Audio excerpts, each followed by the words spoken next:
क्या आपने कभी सुना है कि भगवान गणेश ने एक गुप्त लोक की यात्रा की थी? एक ऐसी जगह जो समय और स्थान से परे थी। आज हम आपको सुनाएंगे इस रहस्यमयी कथा को। एक बार कैलाश पर्वत पर भगवान शिव और माता पार्वती के साथ भगवान गणेश विराजमान थे।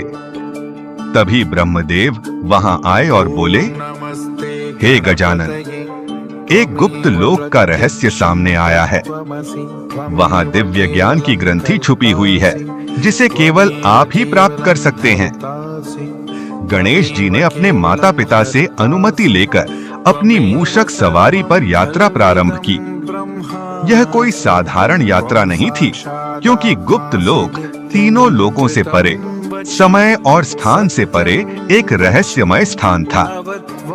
माया वन का भ्रमजाल गणेश जी जैसे ही उस गुप्त लोक की ओर बढ़े, एक माया वन प्रकट हुआ।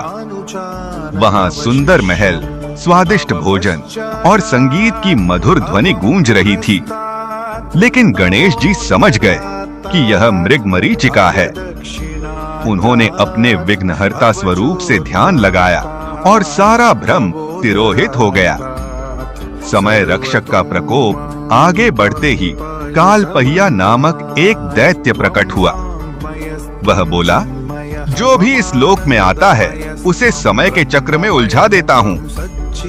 गणेश जी मुस्कुराए और अपनी बुद्धिमत्ता से समय के रहस्यों को समझकर कालपहिया को शांत कर दिया। दिव्य ग्रंथि की परीक्षा अंत में गणेश जी एक प्रकाशित गुफा में पहुंचे, जहां दिव्य ग्रंथि रखी थी। लेकिन जैसे ही उन्होंने उसे उठाना चाहा, एक आवाज आई, केवल सच्चा ज्ञानी ही इसे प्राप्त कर सकता है। गणेश जी ने विनम्रता से उत्तर दिया, सच्चा ज्ञानी वही है जो ज्ञान को खुद तक सीमित नहीं रखता, बल्कि दूसरों के कल्याण के लिए उसे साझा करता है। यह सुनते ही दिव्य ग्रंथि भगवान गणेश के हाथों में आ गई और गुप्त लोक का द्वार खुल गया। उन्होंने वह ग्रंथि लेकर ब्रह्मदेव को सौंप दी। ब्रह्मदेव ने कहा, हे गणेश, आपने बुद्धि, धैर्य और ज्ञान से इस रहस्यमय यात्रा को सफल बनाया।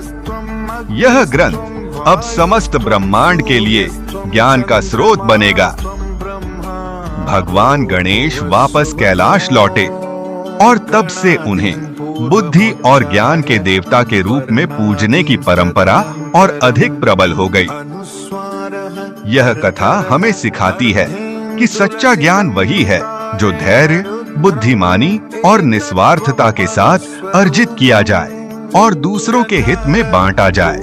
श्री गणेशाय नमः।